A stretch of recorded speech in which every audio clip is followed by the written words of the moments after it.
tout d'abord, je voudrais remercier le CAUE de l'Ardèche et le PNR des Monts d'Ardèche pour m'avoir convié pour cette formation en visioconférence sur le contentieux de l'urbanisme. Je suis ravi de pouvoir assumer cette formation. Je travaille beaucoup en urbanisme.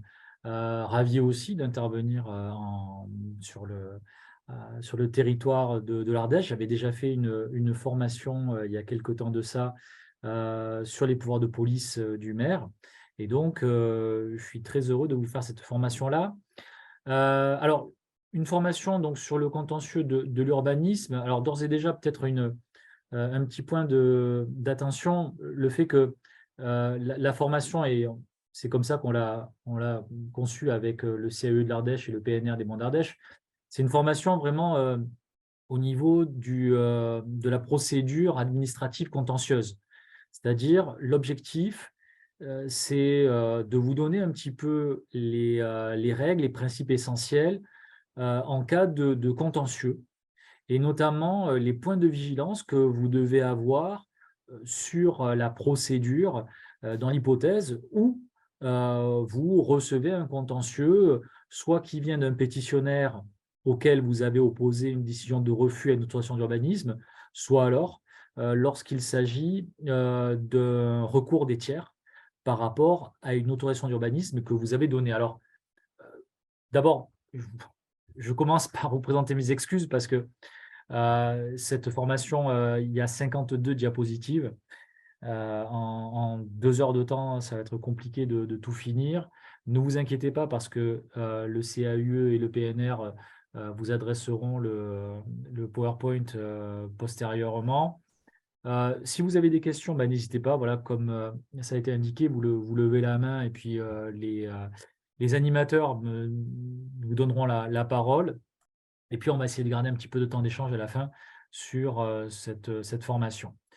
Alors, déjà, peut-être en introduction, essayer de vous expliquer les différents types de contentieux. Alors, je vais être assez rapide, hein, mais là, ici, nous allons nous intéresser au contentieux de l'annulation devant le tribunal administratif. Parce que lorsqu'on étudie le contentieux de l'urbanisme en général, il faut bien distinguer différents types de contentieux. D'abord, il peut y avoir des contentieux qui concernent des documents d'urbanisme. Par exemple, vous avez élaboré votre PLU, vous avez participé à l'élaboration du SCOT. Il y a des règles procédurales qui ne sont pas les mêmes que lorsque vous avez un contentieux sur les autorisations d'urbanisme, permis de construire, permis d'aménager, permis de démolir, déclaration préalable, où là, c'est un petit peu particulier. Le juge est le même, c'est le tribunal administratif, mais ce n'est pas la même chose selon que l'on attaque un PLU ou selon que l'on attaque un permis de construire. Ensuite, sur les autorisations d'urbanisme, contrairement à ce qu'on pourrait penser, tous les contentieux ne sont pas forcément portés devant le tribunal administratif compétent.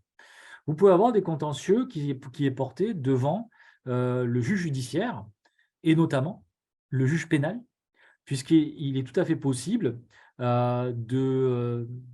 d'attaquer devant une juridiction pénale quelqu'un qui aurait réalisé des travaux qui ne sont pas conformes par rapport au permis de construire, voire même qui ont été élaborés en violation de toute autorisation de construire. Donc, le contentieux judiciaire qui peut se porter devant le tribunal correctionnel, juge pénal, ou devant le juge judiciaire, tribunal judiciaire, lorsqu'il s'agit notamment d'actions en démolition ou d'actions en remise en état des lieux.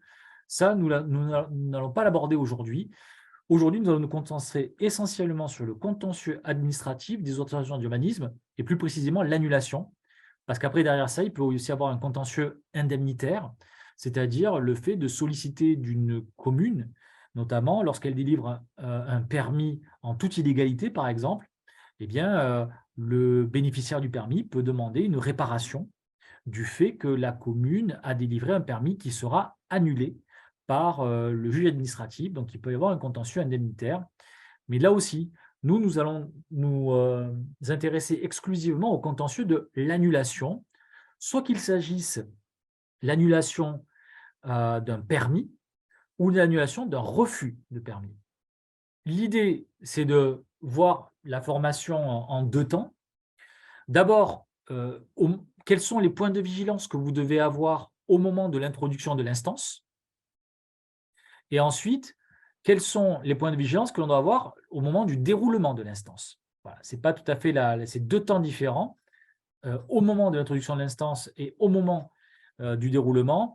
Donc, sur l'introduction de l'instance, c'est quelles sont les conditions de recevabilité du recours.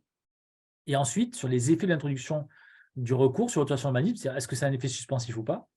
Et après, sur le contentieux de l'annulation, quelles sont les conclusions que l'on peut avancer, les moyens d'annulation, les moyens présentés en défense par la commune et les pouvoirs du juge. Tout d'abord, sur le contentieux de l'annulation introduction de l'instance, sur les conditions de recevabilité du recours. D'abord, alors, il y a 4 séries de conditions. Des conditions sur les requérants, des conditions sur la nature de l'acte attaqué, des conditions sur les délais de recours et les conditions sur la notification du recours. Donc, lorsque vous recevez un recours du tribunal, vous devez vérifier 4 points.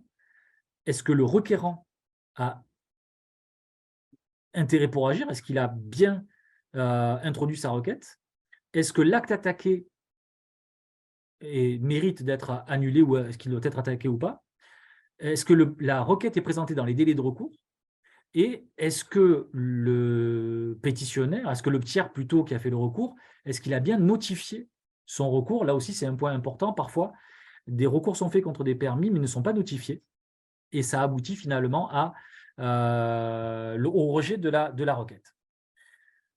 Sur les conditions sur la recevabilité du recours, et plus précisément sur les requérants.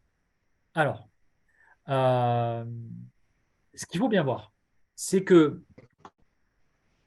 en 2013, on a souhaité durcir les règles qui concernent les requérants pour une raison très simple, enfin 2 raisons. La première raison, c'est qu'on a de plus en plus besoin de construire. Donc, on a de plus en plus besoin d'avoir des permis de construire qui sont délivrés et que les recours qui sont faits par les tiers, aussi légitimes soient-ils, méritent d'être entendus de la manière plus stricte pour éviter de perdre du temps et que des projets soient abandonnés pour des recours faits par des requérants. Et ensuite, une deuxième raison, c'est qu'on s'est rendu compte que par le passé, il y avait beaucoup de recours dits crapuleux, c'est-à-dire en fait des recours qui étaient faits exclusivement pour négocier un désistement en contrepartie du versement d'une somme d'argent. Donc c'est pour ça que en 2013, l'ordonnance du 10 juillet 2013 a voulu durcir les règles de l'intérêt à agir, d'une part en donnant une définition légale de l'intérêt à agir à l'article L600-1-2 du Code de l'urbanisme, et d'autre part en modifiant la date d'appréciation de l'intérêt à agir à l'article L600-1-3 du Code de l'urbanisme. Alors, sur d'abord les conditions relatives aux requérants. Alors, l'article L600-1-2 que vous avez ici, donc, donne une définition de l'intérêt à agir. C'est une nouveauté, d'habitude c'est la jurisprudence qui nous expliquait quel est l'intérêt à agir d'un requérant. Là, maintenant, c'est la loi et c'est le Code de l'urbanisme. Je lis rapidement. Une personne autre que l'État, les collectivités territoriales ou leur groupement ou une association n'est recevable à former un recours pour excès de pouvoir contre une décision relative à l'occupation ou l'utilisation du sol régie par le présent code que si la construction, l'aménagement ou le projet autorisé sont de nature à affecter directement les conditions d'occupation, d'utilisation ou de jouissance du bien qu'elle détient ou occupe régulièrement, ou pour lequel elle bénéficie d'une promesse de vente, de bail ou d'un contrat préliminaire mentionné à l'article L261-15 du Code de la construction de l'habitation. Le présent article n'est pas applicable aux décisions contestées par le pétitionnaire. Donc, qu'est-ce que l'on retient de cette définition? Premièrement, ce que l'on retient, c'est que cette définition donnée par la loi de l'intérêt pour agir, elle ne s'applique pas aux recours en annulation qui sont introduits soit par l'État, soit par les collectivités locales, soit par une association, soit par le pétitionnaire à qui on a refusé un permis. Autrement dit, ça s'applique essentiellement au tiers qui est une personne physique ou une personne morale du type SCI contre un permis de construire. C'est-à-dire que si jamais c'est un déféré préfectoral, c'est-à-dire c'est le préfet qui attaque, dans ce cas-là, il n'aura pas besoin de justifier d'un intérêt à agir en particulier. Voilà. Donc, pareil pour le pétitionnaire, qui on considère qu'à partir du moment où il refuse un permis, il a nécessairement intérêt pour agir. Alors, donc, la définition légale de l'intérêt à agir s'applique à l'ensemble des décisions sur l'occupation et l'utilisation du sol, c'est-à-dire permis de construire, permis d'aménager, permis de démolir. Par contre, il y avait un petit manque qui était observé par rapport à 2013, c'est que lorsque l'on faisait un recours contre les déclarations préalables, on n'avait pas besoin de justifier d'un intérêt à agir particulier au sens de la loi. Et donc, la loi Elan du 23 novembre 2018 a mis fin à cette exclusion et désormais, lorsque l'on conteste une déclaration préalable, il faut également respecter l'intérêt à agir.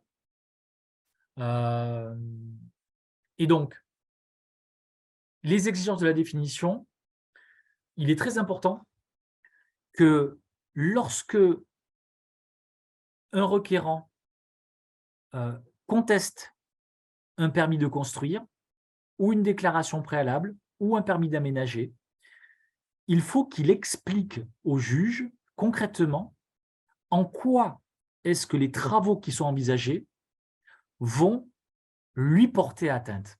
C'est-à-dire, il va falloir qu'il explique en quoi est-ce que la construction va nuire aux conditions de jouissance de son bien. Alors, vous comprenez bien que plus le projet est important, plus il sera facile au requérant de justifier d'un intérêt à agir. Par contre, on sait qu'il y a des problèmes de voisinage. Il ne faut pas que le voisin s'en serve pour embêter et empêcher la construction. Je donne un exemple. Imaginez que le projet consiste dans la construction d'une piscine, mais que cette piscine qui est projetée, elle est à l'opposé du voisin qui va attaquer le permis, donc c'est-à-dire la construction de la piscine n'aura aucun impact sur les conditions de jouissance du bien. Dans ce cas-là, le juge considérera que le requérant n'a pas d'intérêt pour agir et que quand bien même serait-il voisin du projet de construction, en l'espèce, ce projet n'aura aucune incidence sur les conditions de jouissance du bien du requérant. Et donc, du coup, il rejettera la requête. Par rapport à ça, lorsque le requérant va déposer sa requête auprès du tribunal, le juge, à travers l'article R600-4 du Code de l'urbanisme, va exiger la production de plusieurs pièces. Alors, quelles sont ces pièces? Il faut, comme vous le voyez, justifier d'un titre de propriété. Ou alors, si on n'est pas propriétaire, on va le devenir d'une promesse de vente. Ou alors, si on est locataire, du bail. Ou alors d'une promesse de bail. Ou en tout cas, voilà, si la personne doit être soit propriétaire, soit locataire, soit en préparation d'achat ou en préparation de bail. Et donc, il est important que, avec cette requête, le requérant produise les documents. Si le requérant ne fournit pas ces éléments de preuve, le juge peut lui enjoindre de le faire, en disant, voilà, vous avez déposé une requête, merci de bien nous adresser votre titre de propriété ou votre contrat de bail pour bien prouver que vous êtes voisin de l'opération. Si jamais le tribunal, je vous l'ai dit, n'a pas ces pièces-là, dans ce cas-là, il pourra exiger de l'auteur de la requête qu'il régularise, et ce n'est que si l'auteur de la requête ne régularise pas la situation que le juge pourra rejeter la requête pour irrecevabilité. Par contre, si jamais la requête est déposée et qu'il manque les pièces, de lui-même, le juge ne peut pas, à partir de là, rejeter la requête. Il faut d'abord qu'il invite le requérant à régulariser la situation. Par rapport à ça, il faut savoir que lorsque le requérant va expliquer les raisons pour lesquelles le projet porte atteinte à ses conditions de jouissance de son bien, en défense, le pétitionnaire et la commune vont pouvoir, de leur côté, établir tout élément qui démontre qu'au contraire, le projet ne portera pas atteinte aux conditions de jouissance du bien du requérant, soit parce que le requérant est trop loin, soit parce que le projet ne l'impacte pas directement. Et par rapport à ces éléments, entre le requérant qui affirme quelque chose et le pétitionnaire et la commune qui affirment autre chose, eh bien, ce sera le juge qui tranchera au regard des éléments transmis et qui dira finalement si oui ou non le requérant a un intérêt à agir contre le permis de construire ou le permis d'aménager ou le permis de démolir ou la déclaration préalable. Voilà par rapport à cette question donc de l'intérêt à agir. Un autre point, c'est la date d'appréciation de l'intérêt à agir.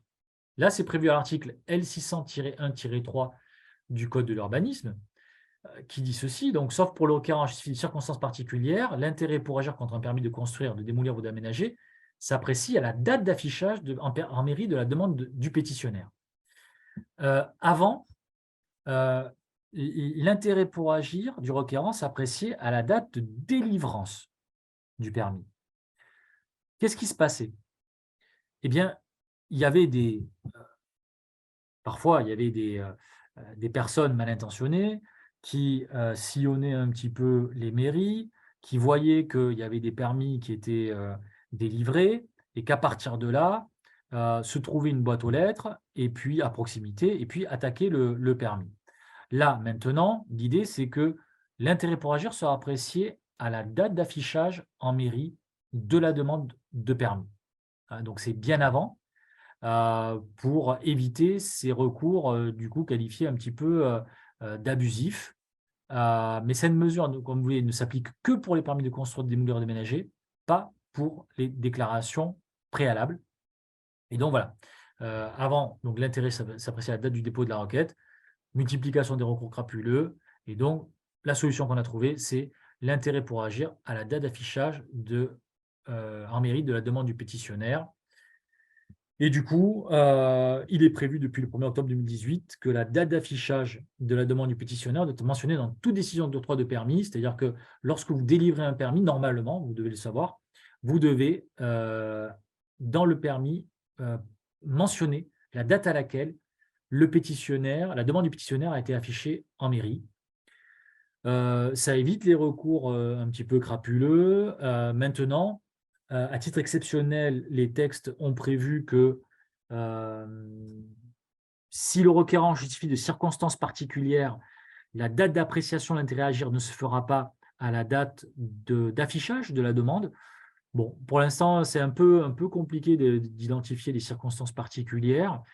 En fait, c'est pour évoquer la bonne foi du requérant qui, ne sachant pas que le permis a été affiché, par exemple, une demande qui a été affichée pendant un jour et qui, pour X raison, a été enlevée, le pétitionnaire ne pouvait pas savoir le requérant plutôt ne pouvait pas savoir qu'il y avait un permis qui était demandé sur une parcelle qui aurait pu lui causer un préjudice. Voilà.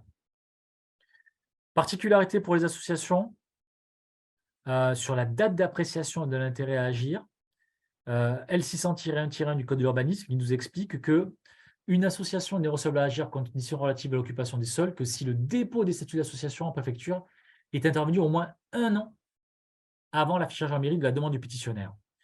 Là, l'idée, c'est véritablement d'éviter que des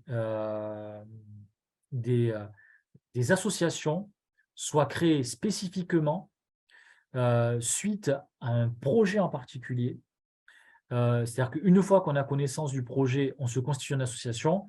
Et donc, pour éviter ça, on dit qu'il faut que les statuts de l'association aient été déposés au moins 1 an avant l'affichage en mairie de la demande du pétitionnaire. Voilà. Comme ça, l'association n'a pas été créée pour les besoins de la cause. C'est une association qui peut être variée, pour une association de quartier, de protection de l'environnement, peu importe. Mais si elle veut attaquer le permis, il faut que ces statuts aient été déposés au moins 1 an avant l'affichage en mairie de la demande du pétitionnaire.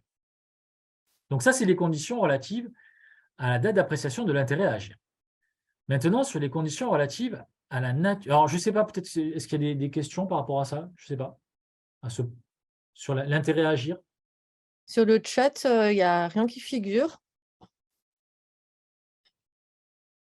Sur les personnes qui attaquent des permis, sur les associations qui attaquent les permis, je ne sais pas s'il y a des questions.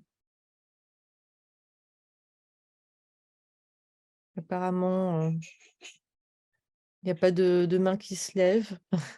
OK. Donc vous pouvez juste Alors, sur les actes attaqués, quand on attaque devant le tribunal administratif un acte administratif, il faut que l'acte, on dise, il fasse grief. Alors, évidemment, ça peut être un permis, ça peut être permis de construire, d'aménager, déclaration préalable, mais ça peut être aussi d'autres hypothèses un peu plus originales. Par exemple, lorsque vous délivrez un permis de construire à quelqu'un, cette personne, elle peut dire: «Mais attendez, moi le permis me va bien, sauf que je ne suis pas d'accord avec les prescriptions». C'est-à-dire, par exemple, on m'avait dit de faire un vide sanitaire d'1 mètre. Moi, je suis d'accord pour le permis, mais je vais attaquer devant le tribunal la prescription qui me demande de faire un vide sanitaire d'1 mètre. Ou alors, quelqu'un qui va dire: «Ben, moi, le permis, je suis d'accord. Par contre, on me demande 10 000 € de taxes d'aménagement. Là, je ne suis pas d'accord. Donc, je vais attaquer le permis, non pas dans sa globalité, mais je vais attaquer le permis seulement en tant qu'il me prescrit donc une taxe d'aménagement qui ne correspond pas à ce que j'estime être légal». On peut attaquer aussi un certificat d'urbanisme négatif. C'est un document qui fait grief, soit certificat d'urbanisme positif pour les riverains, soit négatif pour le pétitionnaire. Également, une demande de pièces complémentaires. C'est-à-dire que c'est très important ça aussi, hein, alors pour les services instructeurs, on ne peut que attirer l'attention sur la vigilance à avoir sur la demande de pièces complémentaires et le fait notamment que, cette demande de pièces complémentaires qui doit être faite dans le délai d'1 mois qui suit la réception du dossier, cette demande peut faire l'objet d'un recours et il faut être particulièrement vigilant parce que l'annulation d'une décision d'une demande de pièces complémentaires peut aboutir à la délivrance d'un permis tacite.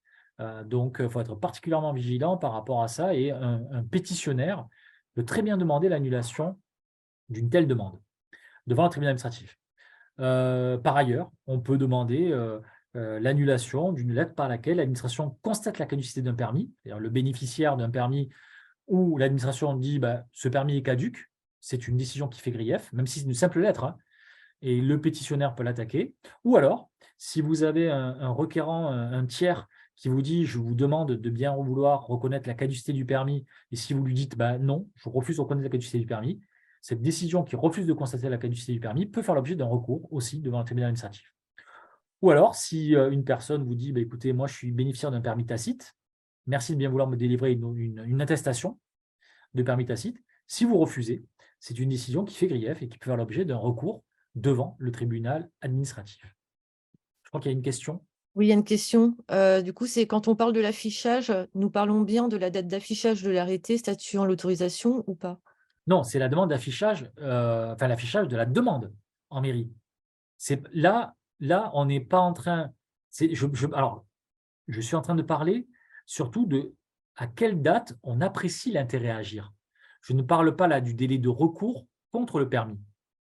Là, je me pose la question, si jamais il y a un voisin qui veut attaquer un permis, son intérêt pour agir, il s'apprécie à quelle date?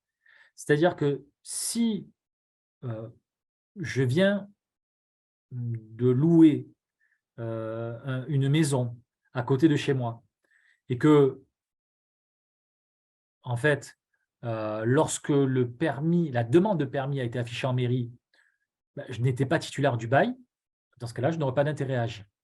Voilà. Donc, le but, je vous ai dit, c'était d'éviter qu'il y avait des personnes qui, une fois que le permis était affiché sur le terrain, prenaient une boîte aux lettres et puis attaquaient le permis. Voilà.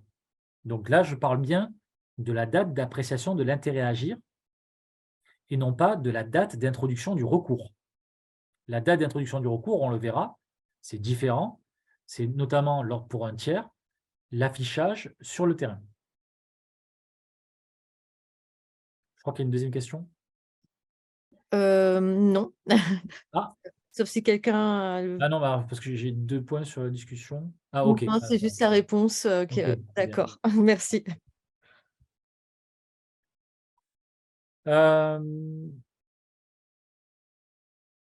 Alors, d'autres exemples. Si l'acte ne fait pas grief, il n'y a pas de recours. 3 situations. Les actes informatifs, c'est-à-dire le courrier par lequel on va faire une mise en demeure pour solliciter un permis de construire dans un délai déterminé. Là, c'est un acte purement informatif. Les actes superfétatoires, par exemple, un permis de construire délivré alors que les travaux projetés ne nécessitaient aucune formalité. C'est-à-dire que là, en fait, si jamais vous avez une situation où on est sur un permis de construire qui a été demandé et qui a été délivré alors qu'il n'y avait pas besoin, eh bien, le recours contre ce permis de construire n'a pas d'utilité puisqu'il n'y avait pas besoin de permis. Donc, le recours sera irrecevable puisqu'il n'y avait pas de besoin d'un tel permis. Et des actes confirmatifs aussi, c'est-à-dire que, alors là, c'est assez intéressant parce que je vois que le tribunal, en règle générale, il est assez réticent à ça. Mais si vous refusez un permis, que la personne n'attaque pas le refus de permis, qu'elle fait une nouvelle demande sur le même permis et que vous refusez à nouveau le permis, dans ce cas-là, la personne ne pourra pas attaquer le refus de permis, parce que ce refus de permis ne fait que confirmer le premier refus. Donc c'est pour ça que il faut être vigilant par rapport à ça, sur ces actes confirmatifs qui ne sont pas du coup, qui ne font pas grief parce qu'ils ne font que confirmer un refus préalable.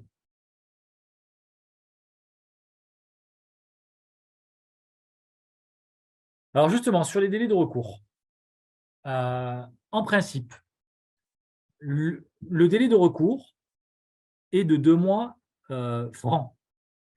Alors 2 mois francs, je précise, qui est notamment à compter de l'affichage en principe, mais vous verrez que pour les recours des tiers en cas d'absence d'affichage, c'est 6 mois à compter de l'achèvement des travaux. Juste peut-être pour indiquer que ce délai de 2 mois francs, dans tous les cas de figure, c'est un délai de 0 heure à 24 heures. Je m'explique. Si un permis est affiché le 21 février sur le terrain, le délai de recours commence à courir le 22 février à 0 heure pour s'achever au 22 avril minuit. Donc le requérant aura jusqu'au 22 avril minuit pour déposer sur télérecours sa requête. Donc si l'affichage est fait le 21 février, contrairement à ce qu'on pense parfois de manière hâtive, le requérant n'a pas jusqu'au 21 avril pour attaquer, mais jusqu'au 22 avril minuit pour déposer sa requête. Parce que c'est 2 mois francs qui se calculent de 0 heure en 24 heures. Voilà, des jours entiers. Alors, le point de départ varie en fonction des situations et le délai peut être prorogé, notamment par un recours gracieux, c'est ce qu'on va voir. Donc, le point de départ, ce n'est pas le même selon que la requête est déposée par le pétitionnaire ou par un tiers. Si la requête est déposée par le pétitionnaire, c'est-à-dire notamment dans l'hypothèse d'un refus de permis, c'est la plupart du temps. Dans ce cas-là, le délai de recours court à compter de la date de notification de la décision. C'est prévu à l'article R424-10 du Code de l'urbanisme, qui nous dit ceci: la décision accordant ou refusant un permis ne s'opposant au projet faisant l'objet d'une DP est notifiée au demandeur par LRAR avec demande d'avis de réception postale. Donc, si vous refusez un permis, il va falloir que vous l'adressiez ce refus par LRAR. Et il faut, pour que le délai de 2 mois court, que sur la décision, il y ait la mention des voies et délais de recours. Si vous oubliez la mention des voies et délais de recours, le pétitionnaire ne sera pas tenu par le délai de 2 mois. Ça, c'est très important. J'attire votre attention aussi sur le risque d'une notification tardive. Je vous donne un exemple. En plus, on sait que les délais sont restreints. Imaginez la situation suivante. Le délai d'instruction se termine le 21 février. Donc, ce qui veut dire que le 22 février, si le pétitionnaire n'a rien reçu, ça vaudra permis tacite. Si vous adressez votre refus le 20 février, mais qu'il est reçu le 22 février, donc après le délai d'instruction, votre décision de retrait, votre décision de refus plutôt, n'est pas considérée juridiquement comme un refus, mais comme un retrait, puisqu'il y a un permis tacite qui est né le même jour, et donc du coup, vous êtes censé, si vous voulez retirer le permis, engager une procédure contradictoire. Donc, le conseil que je donne, si jamais vous êtes trop juste au niveau des délais pour notifier votre refus, il vaut mieux laisser naître un permis tacite et vous aurez 3 mois pour retirer le permis à l'issue d'une procédure contradictoire. C'est-à-dire, vous allez expliquer qu'un permis tacite est né, et vous allez expliquer au pétitionnaire que vous envisagez de le retirer pour telle et telle raison. Et donc, ça dure à peu près 15 jours, 3 semaines, hein, cette procédure contradictoire, et puis vous retirez le permis en toute sécurité. Hein. Sachant que ce qui fait foi, c'est la présentation du pli au domicile du pétitionnaire. Hein, c'est ça qui fait foi. Donc c'est pour ça que si vous êtes trop juste au niveau des délais pour refuser, il vaut mieux laisser naître un permis tacite et engager une phase de retrait du permis tacite. Il y a une question Oui, justement, c'est est-ce que, une remise contre signature du coup est-elle possible? oui, en fait, la jurisprudence dit qu'il vaut mieux, qu'il convient d'avoir quelque chose qui correspond qui assure la fiabilité de la preuve. Alors effectivement, la signature contre réception, ça pourrait valoir. Il peut y avoir des contentieux sur le vice du consentement, sur le fait que la personne n'est peut-être pas forcément la bonne personne. Moi, sur ça, si jamais vous êtes pris par des délais, plutôt que la remise contre signature, je préconise de faire appel à un huissier qui se rend immédiatement sur les lieux et qui présente le pli. Voilà. Ça me paraît plus sûr voilà, en termes de fiabilité et de sécurité de la procédure. Voilà. Donc, moi, je préconise soit LRAR, soit intervention d'un huissier. OK, merci. Sachant que si je reste sur la question du retrait, alors, parce que la question m'avait été posée. Alors, sur le retrait d'un acte, vous avez 3 mois pour retirer l'acte à compter du moment où il a été délivré, soit expressément, soit tacitement. 3 mois, sauf hypothèse d'une fraude, auquel cas c'est à tout moment que vous pouvez retirer le permis qui a été délivré. Mais 3 mois, ce délai, il faut l'entendre de manière assez stricte. Pourquoi? Parce que si jamais vous recevez un recours d'un voisin dans le délai de 2 mois, ça n'a pas d'incidence sur le délai de 3 mois. C'est-à-dire ça ne proroge pas le délai de retrait. C'est-à-dire c'est pas parce que vous avez un recours gracieux du tiers que votre délai de retrait s'en trouve d'autant prolongé. Le délai est de 3 mois, sauf fraude et sauf hypothèse où le pétitionnaire demande le retrait, et ça c'est à tout moment que le pétitionnaire peut demander le retrait. Hein. Donc ça c'est important à signaler. C'est pas parce qu'il y a un recours gracieux que ça va prolonger d'autant le retrait. Ensuite, normalement, le retrait doit être demandé, si jamais ce n'est pas votre initiative, par le pétitionnaire lui-même. Il vaut mieux que ça vienne du pétitionnaire que par son mandataire au regard de l'importance que cela représente. Je n'ai pas trouvé de jurisprudence par rapport à ça, mais par sécurité juridique, il vaut mieux demander à ce que ce soit le pétitionnaire qui demande le retrait directement. Je pense qu'il y a des questions. Oui, c'était, de nouveau par rapport à l'accusé de réception. Enfin, est-ce que par, mail, est-ce que c'est possible? Non, non, non. On considère que le mail, la télécopie ne sont pas des procédés assez fiables. OK. Donc, c'est LRAR ou huissier. Et après, il y avait une réaction par rapport à ce que vous aviez dit, justement par rapport à un huissier. Du coup, il y avait une réaction sur le fait que c'était pas non plus, enfin une preuve en fait, que ce soit le pétitionnaire qui signe, et que donc c'est Oui. pas mieux Ah, qu'une si, parce que l'huissier, quand même, l'huissier, lui, il est quand même assez impartial. Il y a pas, à partir du moment où on se présente au domicile du pétitionnaire, on ne pourra pas lui reprocher de ne pas, de pas s'être présenté à l'adresse qui était indiquée dans le permis. Donc, la jurisprudence considère que l'intervention d'un huissier présente les mêmes garanties de preuve qu'un LRAR. d'accord.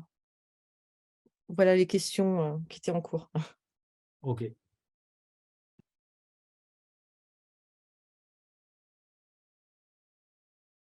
Donc ça, c'est l'hypothèse du recours par le pétitionnaire. Après, quand c'est un recours qui est fait par un tiers, notamment souvent un voisin, une association, on distingue deux hypothèses. Soit il y a un affichage régulier du permis sur le terrain, soit l'affichage est irrégulier. Si l'affichage est régulier, dans ce cas-là, l'article R600-2 nous explique que le délai de recours court à compter du premier jour d'une période continue de 2 mois d'affichage du permis sur le terrain. La charge de la preuve incombe au pétitionnaire.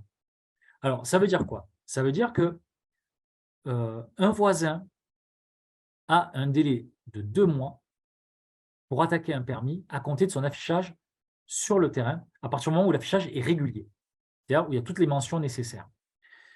L'affichage doit être continu pendant 2 mois. C'est important, pourquoi? Parce qu'il a pu arriver, quelquefois, assez rarement, mais d'avoir des bénéficiaires d'un permis qui se pensent un petit peu plus malins que les autres, vont installer un panneau de permis le matin ou la nuit de bonne heure, font venir un huissier qui constate l'affichage, l'huissier part, ils enlèvent le panneau, un mois plus tard, ils reviennent, ils replantent le panneau, l'huissier est là pour constater que le panneau est bien là, l'huissier repart, ils enlèvent aussi le panneau, ils reviennent 2 mois plus tard pour constater que le panneau est là. Bon.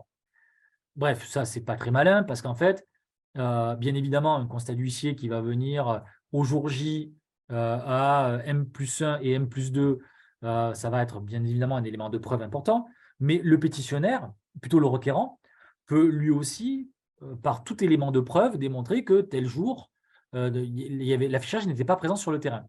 Donc, il vaut mieux laisser l'affichage pendant un délai de 2 mois, apporter par tout élément de preuve, des attestations, de personnes sur le chantier, de voisins, pour dire que l'affichage était régulier. Voilà. Mais on peut faire venir un huissier, mais tout élément de preuve est la bienvenue. Donc, en la matière, du coup, voilà, il n'y a pas besoin de faire venir un huissier, même si pour les gros projets, généralement, il y a des huissiers qui viennent constater l'affichage. C'est un affichage d'une période de 2 mois, vu que c'est le délai de recours. Et puis, passer le délai de 2 mois, on peut retirer le panneau, même s'il y en a qui le laissent pour, normalement, on est censé le laisser pendant toute la durée du chantier, mais ce n'est pas un problème par rapport au recours, puisque le recours, lui, se fait, hein, comme je vous l'expliquais, si l'affichage se fait le 21 février, le délai de recours sera jusqu'au 22 avril pour les voisins. Et passé le 22 avril, peu importe si le permis est encore affiché sur le terrain. D'ailleurs, ce n'est pas le permis, hein. Un permis A4 affiché sur un terrain, ce n'est pas régulier, hein. C'est vraiment un panneau. Tout est réglementé en la matière. Voilà. Donc ça, voilà. si l'affichage est irrégulier, c'est-à-dire qu'on n'a pas fait un affichage, ou alors l'affichage est irrégulier parce qu'il était vide ou il manquait des mentions. Le délai de recours, là, est de 6 mois à compter de l'achèvement des travaux. C'est-à-dire que on considère que, et on peut considérer que c'est un peu strict pour le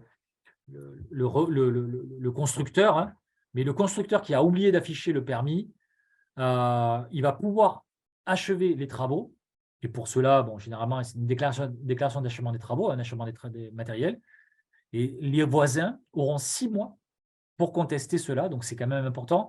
C'est dissuasif, si vous voulez, pour éviter que les pétitionnaires fassent un affichage irrégulier ou pas d'affichage du tout sur le terrain. Donc, voilà, au niveau des délais, sachant que ces délais peuvent être prorogés. Là aussi, il y a 2 hypothèses de recours, prorogation du délai de recours contentieux de 2 mois, soit parce qu'on a fait un recours administratif préalable, recours gracieux qu'on a adressé à l'auteur de décision. Par exemple, si vous avez délivré le permis, par exemple, le voisin peut vous faire une demande de retrait du permis. Il aura 2 mois pour le faire. Recours hiérarchique, c'est dans l'hypothèse où vous avez délivré un permis au nom de l'État et où le recours ne va pas vous être adressé directement, mais être adressé au préfet, qui, lorsque vous adressez un acte au nom de l'État, est votre supérieur hiérarchique. Ou alors, demande de déféré préfectoral, lorsque le préfet vous demande de retirer le permis, là aussi dans le délai de 2 mois. Et donc, voilà. Ou alors, en cas de demande d'aide juridictionnelle, où là aussi il peut y avoir une prolongation du délai de recours contentieux. Pour pouvoir interrompre le délai de recours, le recours doit être régulièrement notifié, c'est ce qu'on verra plus tard, R600-1, c'est-à-dire que non seulement il faut faire un recours pour vous demander le retrait, mais il faut que cette demande de retrait ait été notifiée aussi au pétitionnaire, conformément à R600-1, ce que l'on verra plus tard. Et les délais de recours contentieux, ils vont repartir à courir quand? Soit à partir de la date à laquelle vous avez rejeté le recours gracieux. Et là, par contre, même si vous oubliez la mention de validité de recours, le délai de mois va commencer à courir.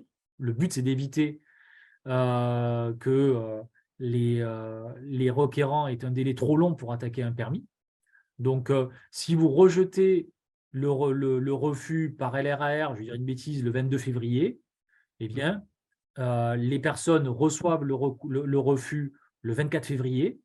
Ils auront jusqu'au 25 avril minuit pour contester le permis, le refus et le refus de retrait, même si vous avez oublié de mentionner la voie et délai de recours dans votre rejet du recours gracieux.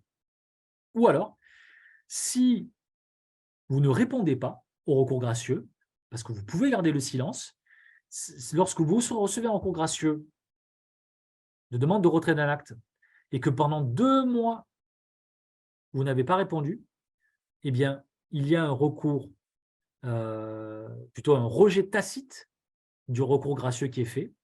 Et ce rejet tacite peut faire l'objet d'un recours contentieux dans un délai de 2 mois. Voilà. Donc là aussi, imaginez que vous receviez un recours gracieux le 21 février. Vous avez là, par contre, jusqu'au 21 avril pour vous prononcer. Le 22 avril, si vous n'avez rien fait, ça vaut décision de rejet. Et la personne va avoir à compter du 23, donc le 23 juin pour contester cette décision de rejet tacite de son recours gracieux et attaquer le permis de construire. Donc voilà, hein, au niveau des délais. Et donc ça, les recours gracieux ont pour effet de proroger les délais de recours. Et parfois, c'est une technique qui peut être trouvée par les requérants pour essayer de gagner un peu de temps pour bloquer la réalisation d'un projet. Voilà. Au lieu d'attaquer directement le permis, ils vont demander le retrait. C'est aussi ce que fait le préfet, mais ce n'est pas du tout dans la perspective de gagner du temps.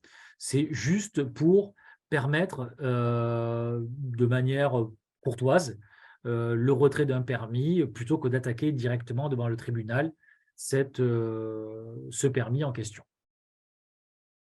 Ensuite, il y a une condition sur la notification des recours. C'est l'article R600-1 du Code de l'urbanisme. Alors, je résume. Bon, là, je liste l'article que vous aurez. Juste pour préciser, en fait, si vous voulez, la notification des recours, c'est destiné à donner l'information du bénéficiaire d'un permis qu'un recours est formé contre ce permis, et le plus vite possible. Ça s'applique donc du coup lorsque vous délivrez soit un certificat d'urbanisme, soit une déclaration préalable, soit un permis de construire, soit un permis d'aménager, soit un permis de démolir. Par contre, c'est des choses que je vois parfois, lorsque vous avez quelqu'un qui attaque un PLU ou un SCOT et qui notifie à la commune son recours en vertu de l'article R600-1, ça n'est pas une obligation. La personne elle a fait ça, mais ce n'était pas obligatoire. En fait, parce qu'on considère que ce n'est pas la même situation entre attaquer un PLU et attaquer un permis. Donc, autant attaquer un permis, il faut que le pétitionnaire en soit informé le plus vite possible, autant attaquer un PLU ou une décision de sursis à statuer ou un refus d'autorisation. Par exemple, le pétitionnaire à qui vous avez refusé un permis, lui, il n'a pas besoin de vous notifier. En fait, c'est vraiment lorsqu'on délivre un permis à quelqu'un et que ce permis est attaqué, il faut que le requérant en informe le plus rapidement possible le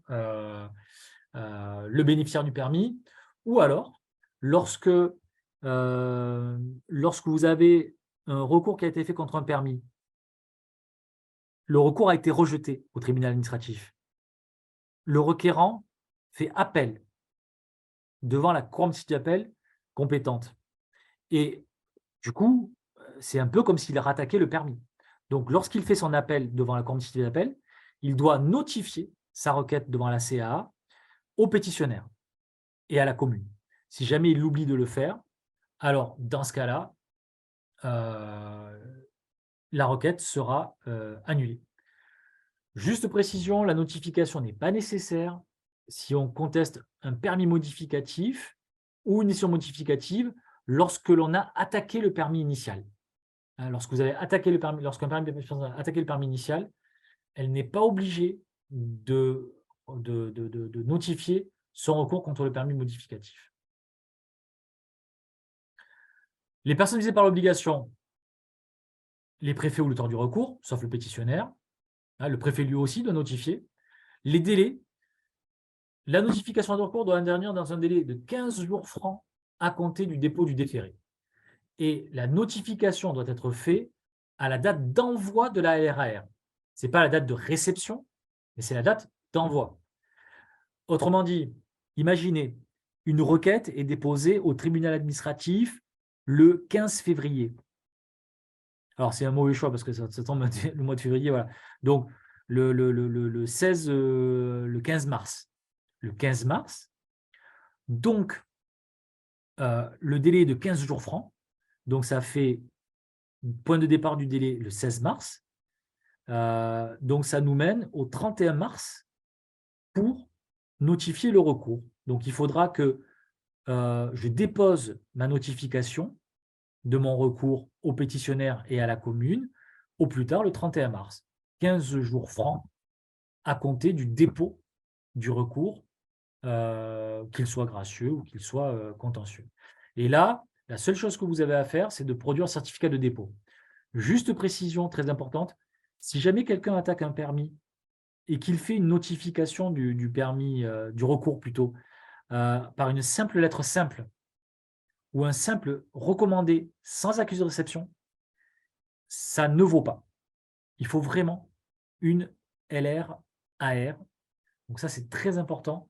Un simple recommandé sans avis de réception ne vaut pas. Du coup, en LRAR, sauf, comme je vous ai dit, toujours pareil, une notification qui présente les garanties équivalentes à la LRAR, notification par chronopost, dépôt du recours en mairie directement, notification par exploit d'huissier. Hein, là aussi, donc, on retrouve les garanties équivalentes en la matière. En revanche, télécopie ou courrier électronique, ça n'a pas de valeur pour prouver la notification.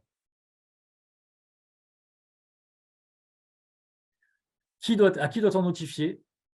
À l'administration qui a délivré, donc à la commune qui a délivré le permis, et aux bénéficiaires de l'autorisation. En cas de pluralité de bénéficiaires, la notification doit être effectuée à chacun des bénéficiaires. Ça, c'est très important. C'est-à-dire que si, alors, sauf si c'est monsieur et madame qui demandent à la même adresse, là, vous n'avez pas besoin de faire une notification, enfin, plutôt le requérant n'a pas besoin de faire une notification à monsieur et à madame, une seule notification suivie. Par contre, vous avez parfois plusieurs personnes qui vont déposer la demande de permis et qui vont obtenir le permis. Dans ce cas-là, si les adresses sont différentes, il faudra notifier à chacune des personnes qui sont inscrites en tant que bénéficiaires du permis avec l'adresse personnelle de chacune de ces personnes.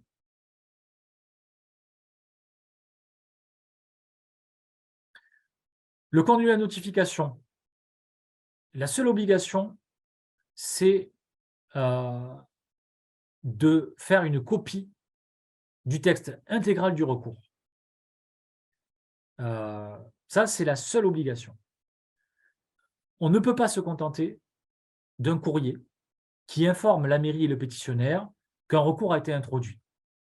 En revanche, on n'a pas l'obligation de joindre les pièces du recours.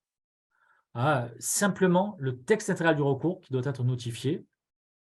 Et en cas de litige, c'est au destinataire de la notification de prouver que celle-ci est irrégulière. Alors, par exemple, c'est toujours compliqué de prouver que la notification n'est pas bonne. Je vous donne un exemple. Une personne qui dit « mais moi, j'ai envoyé au pétitionnaire l'intégralité de mon recours », alors que le pétitionnaire dit « moi, j'ai reçu qu'une seule lettre, c'est tout, qui me disait qu'il y avait un recours, mais pas plus ».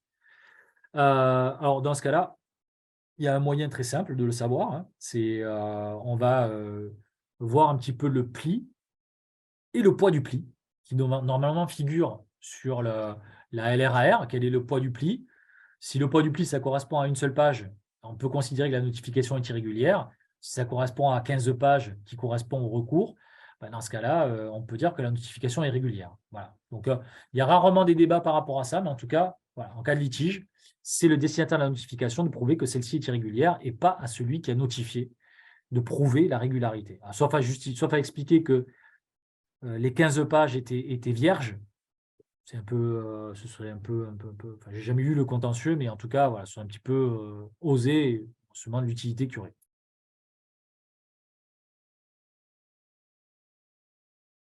Je ne sais pas s'il y a des questions sur la notification des recours. Sur le chat, il n'y a rien. Et pas de petites mains levées apparemment. OK. Alors, les effets d'introduction de l'instance sur l'autorisation d'urbanisme. C'est-à-dire, en fait, la question qu'on peut se poser, lorsque un permis est attaqué, quel est l'effet de recours sur le permis? Eh bien, le recours n'a aucun effet suspensif. Et normalement, on prévoit que les autorisations d'urbanisme sont périmées si les travaux ne sont pas entrepris dans un délai de 3 ans à compter de la notification du permis, ou alors si les délais sont interrompus pendant un délai d'1 an. Par contre, naturellement, vous comprenez bien qu'en cas de recours contre le permis, le délai de validité est suspendu. C'est-à-dire que le délai de péremption ne va commencer à recourir qu'à compter d'une prononcée la décision juridictionnelle devenue définitive. Parce que si vous avez un recours qui va durer pendant 2-3 ans, naturellement, on peut considérer que le constructeur n'était pas en mesure de commencer les travaux, donc le délai de 3 ans pour réaliser les travaux, à défaut de quoi le permis est périmé, ce délai ne va commencer à courir qu'à compter de la décision juridictionnelle devenue définitive. Soit jugement du TA définitif parce qu'il n'y a pas eu d'appel, soit jugement, arrêt de la Cour administrative d'appel parce qu'il n'y a pas eu de cassation, soit arrêt du Conseil d'État, et puis voilà, ça va jusqu'au Conseil d'État, le cas échéant, et à partir de là, le délai de 3 ans pour la péremption du permis recommence à courir. Mais sinon, ça signifie quoi? Ça signifie qu'en droit, rien n'interdit à un constructeur de commencer les travaux, voire même de les achever, quand bien même le permis serait attaqué en justice. Naturellement, on ne peut pas conseiller ça au constructeur, tout simplement parce que si le permis est attaqué, que le constructeur débute les travaux et que le permis est annulé, peut-être, dans certains cas, il faudra remettre les lieux à l'état. Et donc, forcément, ça se fera aux frais du constructeur. Donc, on ne lui conseillera pas de débuter les travaux avant que le recours soit gagné par le constructeur et de manière définitive, appel compris.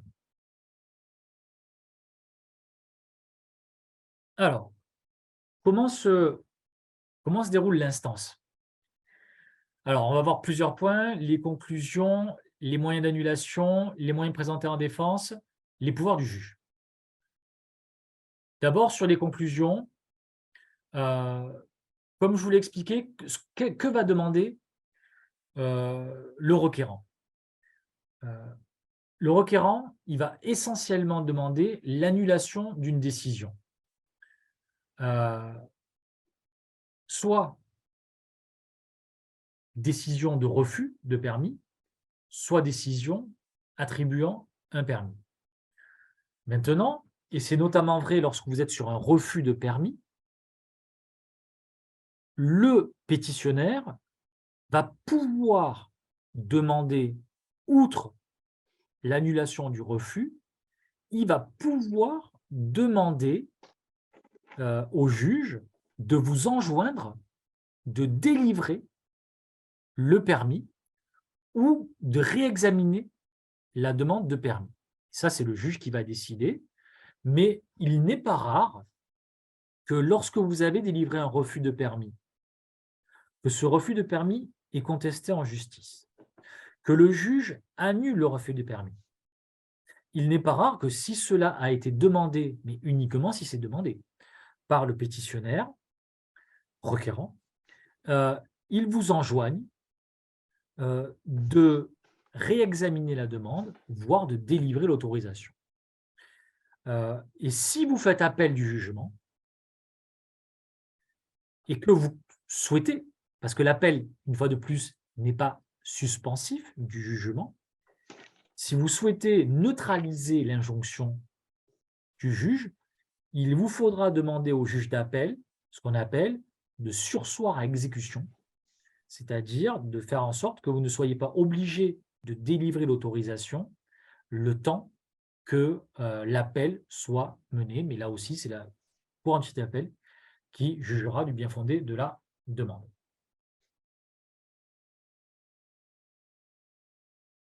En cas de recours abusif, il est à noter que le bénéficiaire d'autorisation peut demander, alors ça c'est en sens inverse, hein, un tiers qui attaque un permis de construire, le bénéficiaire du permis, et pas la commune, sauf si la commune est bénéficiaire du permis, hein, mais le bénéficiaire du permis va pouvoir demander au juge administratif de condamner le requérant à lui allouer des dommages et intérêts. C'est prévu à l'article L600-7 du Code de l'urbanisme, nouvelle disposition depuis l'ordonnance du 18 juillet 2013. Avant cette disposition, ce qui était intéressant, c'est que le bénéficiaire d'un permis qui considérait que le recours était abusif avait pour seule option de saisir le juge judiciaire, ce qu'on appelle aujourd'hui le tribunal judiciaire, qu'on appelait avant le tribunal de grande instance. Et il demandait au juge judiciaire de condamner le requérant pour recours abusif. On a considéré, en 2013, que tout en conservant la possibilité de faire un recours abusif devant le tribunal judiciaire, le requérant avait la possibilité, en même temps qu'il demandait, qu'il défendait plutôt sur la légalité du permis qui était délivré, il pouvait dire, écoutez, pour moi, le permis est légal, et en plus, j'estime que le recours est abusif. Donc, je vais demander au juge administratif non seulement de rejeter la requête, mais en plus de condamner le requérant à des dommages et intérêts. Sachant que la condition qui est posée, elle n'est pas très compliquée pour le pétitionnaire. La seule chose qu'on lui demande, c'est de présenter la demande dans un mémoire distinct.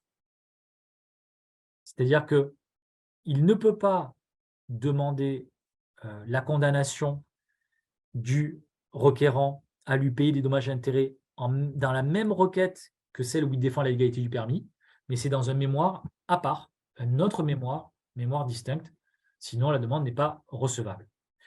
Et s'il le souhaite, les conclusions peuvent être présentées pour la première fois en appel.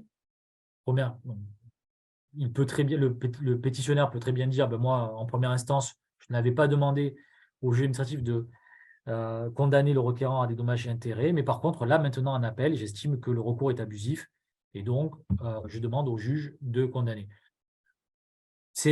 L'expérience nous montre que c'est quand même assez rare aujourd'hui que le juge considère un recours abusif et condamne le requérant à payer des dommages et intérêts au pétitionnaire. C'est assez rare, mais ça arrive encore quelquefois, notamment lorsqu'il y a vraiment un problème de voisinage manifeste et que le juge considère que l'intérêt à agir du requérant n'était absolument pas démontré et même qu'il n'y avait pas d'intérêt pour agir. Donc voilà. Alors, sur les moyens d'annulation, peut-être avez-vous déjà vu des requêtes, d'ailleurs, au-delà des autorisations d'urbanisme, des requêtes en matière de contentieux administratif. En matière de contentieux d'excès de pouvoir, on distingue entre deux catégories de moyens. Les moyens de légalité externe, qui concernent le cadre et le contexte de l'élaboration de l'acte, et les moyens de légalité interne, qui concernent le contenu de l'acte. L'enjeu de la distinction, juste pour vous préciser, c'est ce qu'on appelle la cristallisation des causes.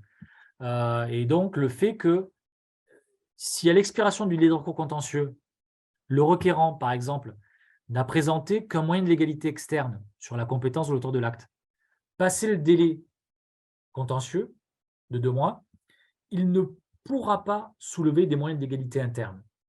Et à l'inverse, si jamais il invoque des moyens de légalité interne, uniquement, passé le délai de 2 mois, il ne pourra pas invoquer une cause de légalité externe. Donc voilà.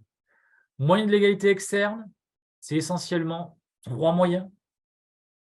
Incompétence de l'auteur de l'acte, vice de forme, vice de procédure. C'est les 3 moyens que l'on retrouve le plus souvent. Sur l'incompétence de l'auteur de l'acte d'abord, en matière d'urbanisme, c'est surtout les problèmes de délégation de signature. C'est-à-dire, en fait, c'est l'hypothèse où le refus de permis ou bien le permis a été délivré souvent par l'adjoint à l'urbanisme. Vigilance à avoir, être certain que l'arrêté de délégation a bien été pris, bien été signé, et surtout, parce que j'ai déjà vu ça, a bien été transmis au contrôle de légalité. Parce que si l'arrêté de délégation de signature à l'adjoint à l'urbanisme n'a pas été transmis au contrôle de légalité, il est censé ne jamais être entré en vigueur, et du coup, l'adjoint à l'urbanisme est censé ne jamais avoir pu signer quoi que ce soit. Donc, vigilance, si un refus ou un permis est signé par l'adjoint à l'urbanisme, être certain que cet arrêté de délégation a bien été transmis au contrôle de légalité. Voilà, point de vigilance à avoir.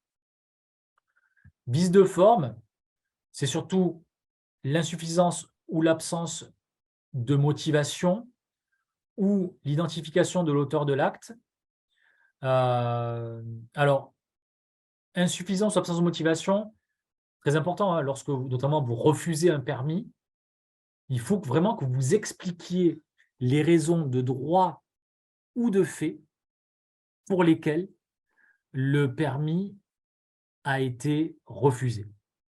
Hein, il faut être très précis. Quels sont les articles du Code de l'urbanisme ou du PLU ou du RNU sur lesquels vous vous êtes fondé pour refuser le permis? Quelles sont la situation de fait qui justifie cela? Donc, il faut être très clair sur les motifs. Également, l'auteur de l'acte, c'est-à-dire qu'il faut qu'on puisse identifier qui a signé l'acte. Et donc, c'est pour ça qu'on va vous demander, si c'est le maire ou l'adjoint, le nom, les fonctions de l'auteur de l'acte, la signature de l'auteur de l'acte, très important tout ça. Sinon, ça peut aboutir à une annulation. Par contre, on considère que s'il y a une erreur dans les visas, hein, vu l'article, vu la loi, notamment, il peut arriver qu'on vise des mauvais articles ou des articles qui ont été abrogés. Bon, il n'y a pas d'incidence sur la légalité de l'autorisation ou du refus d'autorisation. Voilà, c'est très important par rapport à ça. Enfin, le vice de procédure, c'est essentiellement la compétence du pétitionnaire pour solliciter l'autorisation. C'est-à-dire qu'en fait, quand une personne, un pétitionnaire, demande une autorisation d'urbanisme, il doit signer le formulaire CERFA. Et dans le formulaire CERFA, il y a une mention qui dit bien que le pétitionnaire atteste être habilité à procéder à la demande. À partir de là, la commune n'a pas à rechercher si la personne était bien habilitée à se faire. La seule exception à cela, c'est si, lors de l'instruction, elle est alertée par un tiers ou par n'importe qui que la personne n'avait pas d'intérêt, plutôt n'était pas habilitée à déposer la demande. Alors, dans ce cas-là, si au cours de l'instruction, vous avez l'information sur laquelle l'auteur de la demande n'était pas habilité pour ce faire, il vous appartient de procéder aux recherches suffisantes et de demander au pétitionnaire de justifier de sa qualité pour demander l'autorisation d'urbanisme en question. Voilà. Vice de procédure, c'est également l'hypothèse dans laquelle on a oublié de consulter un organe alors que c'était obligatoire. Alors, sur ça, par rapport à un vice de forme ou de procédure, il y a ce qu'on appelle la dantonisation. La dantonisation, c'est quoi? En fait, c'est un arrêt du Conseil d'État de 2011, l'arrêt d'Antony, du nom du requérant, qui considère que si jamais il y a un vice de forme ou de procédure, ce vice de forme ou de procédure ne peut engager la légalité de la décision qui est prise, ne peut entacher la légalité de la décision qui est prise, soit si ça a exercé une influence en l'espèce sur le sens de la décision, soit s'il a privé les intéressés d'une garantie. Par contre, s'il y a insuffisance ou absence de motivation, cela n'a pas d'effet. Donc, très important par rapport à ça. Alors, quelques exemples. Un permis de construire et de démolir qui ne comporte ni le nom et le prénom de son auteur de l'acte, ça n'a pas d'incidence sur la légalité à partir du moment où l'arrêté, lui, mentionne la qualité de maire de la commune concernée. C'est-à-dire, en fait, peu importe le nom et le prénom, mais si jamais il y a la notion de maire, dans ce cas-là, ça vaut, ça n'entache pas la légalité de l'acte. Ou alors, un arrêté préfectoral qui autorise la construction d'éoliennes, alors même que parmi les avis sollicités figurait l'avis favorable du maire, qui était personnellement intéressé à l'opération. Donc là aussi, il n'y a pas d'annulation parce que on voyait très bien qu'il y avait des avis qui étaient identifiés comme tels. Ou alors, un permis de construire, alors que l'une des commissions consultées l'a été, mais qu'il y avait un problème au niveau de la réunion de la commission. On ne va pas aller rechercher le fait, est-ce que les membres ont été bien convoqués. Donc voilà, là, ce n'est pas un vice qui entraîne l'annulation de l'acte. Par contre, si, je vous l'avais expliqué, vous retirez un permis, mais qu'il n'y a pas eu de procédure contradictoire préalable, alors là, il y a un vice de forme parce que vous avez privé le bénéficiaire du permis d'une garantie essentielle. Et donc là, ce n'est pas régularisable, ça doit être annulé. Ou alors, si vous avez un permis qui était délivré à l'absence d'enquête publique, alors qu'il fallait une enquête publique, ou alors, si il y a des conclusions succinctes d'un commissaire enquêteur, vous n'y êtes pour rien, mais malgré tout, on considère que ce n'est pas suffisant et que ça entache la légalité du permis. Il me semble qu'il y a une question, non? Ce sont des remerciements pour votre présentation. Ok, merci, je suis désolé parce que j'ai l'impression que je vais peut-être un petit peu vite, hein, je suis désolé. Juste pour évoquer le fait que, à défaut de consultation, la jurisprudence admet une possibilité de régularisation, pardon, notamment le fait, lorsque un permis a été délivré et qu'on a oublié de consulter une autorité ou un organe, on peut, dans le cadre d'un modificatif, procéder à la consultation qu'on a oublié de faire. Hein, notamment, ça arrive très souvent, on a oublié de consulter le SDIS. Bon, ben, on a délivré le permis est attaqué. Ben, pour régulariser la situation, on va consulter le SDIS. Et si le SDIS nous en est favorable, eh bien, ça aura régularisé le permis initial. Moyen de légalité interne. Erreur de fait, erreur de droit, violation de la loi, erreur de qualification juridique, erreur d'appréciation, détournement de pouvoir de procédure, exception d'illégalité. Bon, ça, je ne vais pas pouvoir trop détailler ce que ça représente, hein.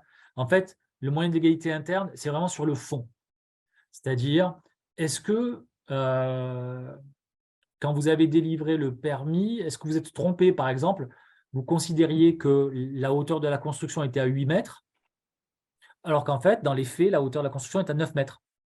Donc là, on va vraiment sur le fond. Et le juge dit, bah oui, effectivement, la construction, elle fait 9 mètres, donc le permis est illégal, annulation du permis. Erreur de droit, par exemple, vous dites, ben, moi, je considère que la décision, plutôt le permis était illégal parce qu'on nous expliquait que l'accès devait être suffisant et que je considère que l'accès n'est pas suffisant. Ben là, le juge va dire, ben non, non, pas du tout, parce que la règle de droit ne dit pas ça du tout. Elle ne nous dit pas qu'il fallait que ce soit suffisant, elle dit qu'il fallait que c'est tant de mètres. Donc, il peut y avoir une erreur de droit. Là, c'est j'ai mal interprété la règle de droit. Erreur de qualification juridique, c'est par exemple le fait de dire, ben, alors ça c'est intéressant, ça peut être dire, ben, le règlement du PLU interdit la piscine, votre projet c'est une piscine, donc je refuse. Et le pétitionnaire dit, non, non, non, attendez, moi c'est pas une piscine que je demande, c'est un bassin, un petit bassin, une mare. Donc c'est pas une piscine. Ah, alors comment je vais qualifier juridiquement cette construction? Est-ce que c'est une mare qui serait valide ou est-ce que c'est une piscine? Donc ça, c'est la qualification juridique sur laquelle le juge va pouvoir intervenir. Détournement de pouvoir de procédure, bah, c'est par exemple de dire, ben voilà, écoutez, le permis il a été refusé, mais en fait, c'est tout simplement parce que la mairie ne refuse, je suis en guerre contre la mairie, et la mairie s'oppose à tout ce que j'ai fait, je suis dans l'opposition, et donc ce n'est pas du tout par rapport au permis, c'est par rapport au fait que je suis un opposant de la municipalité, que l'on a refusé mon permis, donc c'est un détournement de pouvoir. Enfin, exception d'illégalité, c'est lorsque, ça c'est aussi intéressant, quand vous délivrez un permis ou que vous refusez un permis, si vous avez un PLU, c'est par rapport aux règles du PLU. Et donc vous allez dire, non, moi je refuse le permis parce qu'il est contraire au règlement du PLU. Sauf que si jamais le requérant, le pétitionnaire, dit, mais vous ne devez pas refuser le permis parce que le règlement du PLU sur lequel vous fondez est lui-même illégal. Exemple, je refuse le permis parce que dans le règlement du PLU, on me dit que la zone n'est pas constructible. Et le pétitionnaire va dire, écoutez, non, moi je suis pas on a classé ma parcelle en zone N alors que je devrais être en zone U. Et si le juge dit, ben ouais, effectivement, à la réflexion, la parcelle en question, elle aurait dû être classée en zone U. Et donc, l'exception d'illégalité qui est soulevée est retenue. Et le refus de permis est illégal parce qu'il se fonde sur le règlement du PLU, qui est lui-même illégal. Donc, c'est pour ça qu'il faut être vigilant. Bien évidemment, hein, on attend, et il faut se prononcer par rapport aux règles d'urbanisme. Mais attention, si la règle d'urbanisme est illégale, le requérant pourra dire le permis ou le refus de permis est illégal parce que la règle de droit sur laquelle on se fonde est elle-même illégale. Donc, c'est une vigilance par rapport à avoir. Donc, si jamais vous avez connaissance du fait d'une irrégularité sur le fond, hein, de votre PLU, alors dans ce cas-là, vigilance, il vaut mieux régulariser la situation, mais on ne peut pas appliquer un règlement illégal. Voilà. On doit l'écarter. Alors, quels sont les moyens qui peuvent être présentés en défense? Alors, notamment, il y a une technique qui est largement utilisée, qu'on utilise beaucoup, en droit de l'urbanisme, notamment. C'est ce qu'on appelle la substitution de motifs. Substitution de motifs, c'est l'hypothèse où vous avez notamment refusé un permis en invoquant un ou deux moyens. Et à l'examen de la requête, vous vous dites, ouais, c'est vrai que les moyens que j'avais invoqués pour refuser le permis, ils sont un peu fragiles.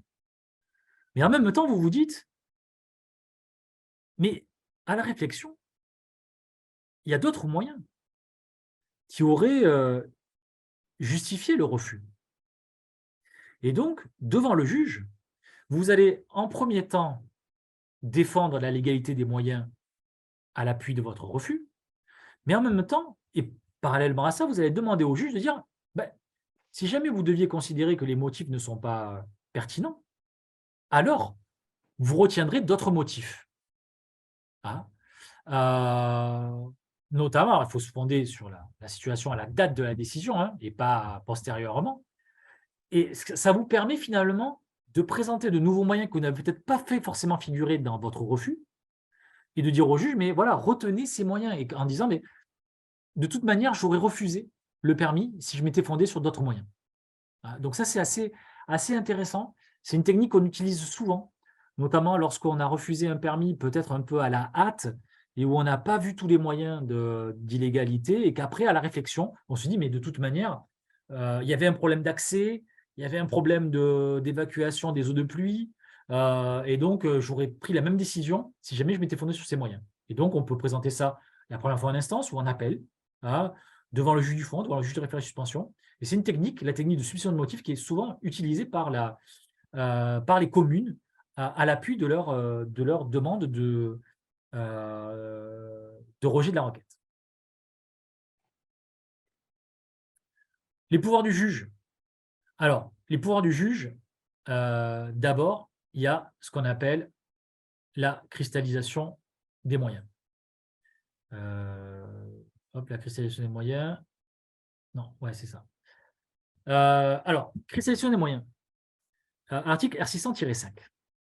Alors ça, bon, il faut être un peu pointu en urbanisme, mais c'est une attention toute particulière sur le fait que lorsque, notamment, on attaque un permis,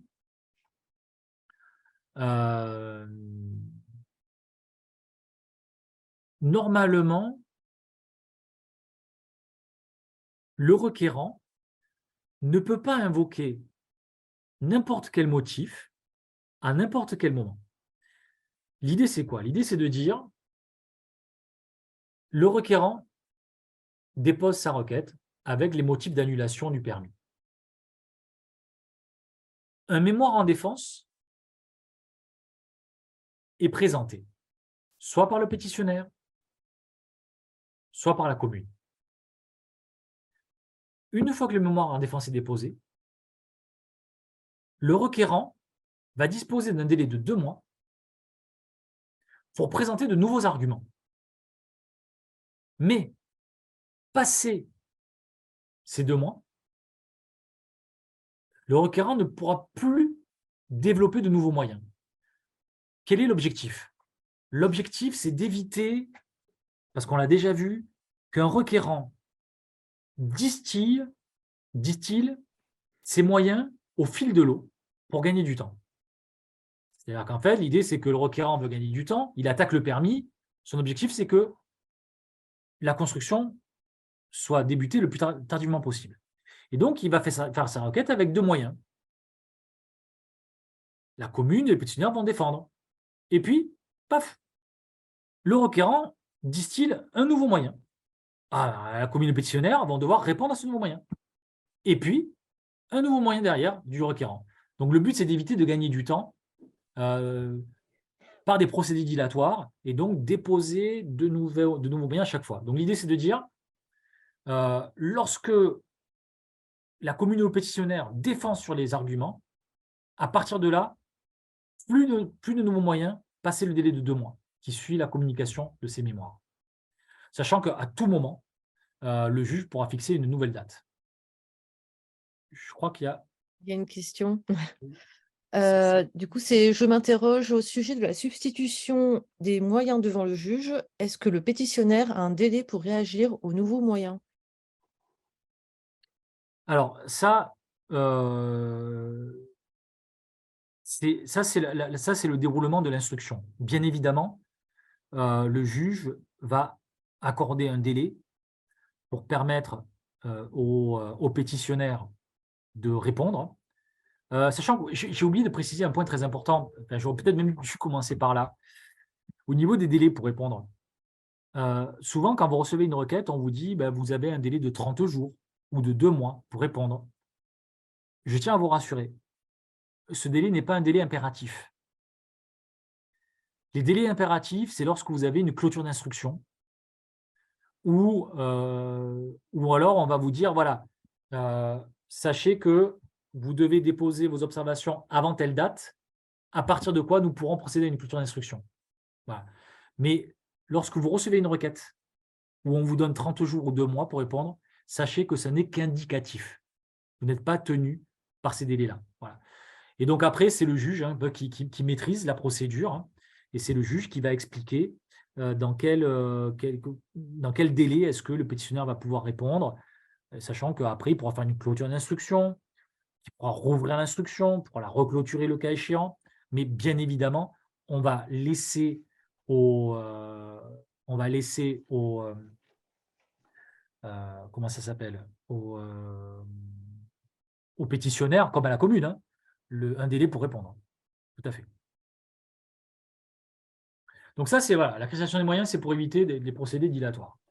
Ensuite, autre moyen, sur la possibilité que le juge a de solliciter une régularisation de l'autorisation en cours d'instance. Donc ça, c'est prévu à l'article L600-5-1. En fait, c'est quoi? En fait, c'est c'est toujours pareil, l'objectif, c'est de favoriser les constructions. Et le juge, il se pose la question. Le permis est attaqué, OK. Des moyens sont invoqués, OK. Et il se pose la question. Et il se dit, mais tiens, effectivement, il y a peut-être un moyen là qui pose problème. Un moyen qui pose problème et qui pourrait aboutir à l'annulation de l'acte.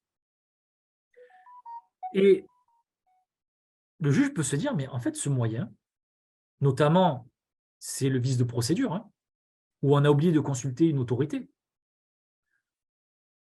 Le juge, il se dit, mais finalement, il y avait cet avis qui était obligatoire.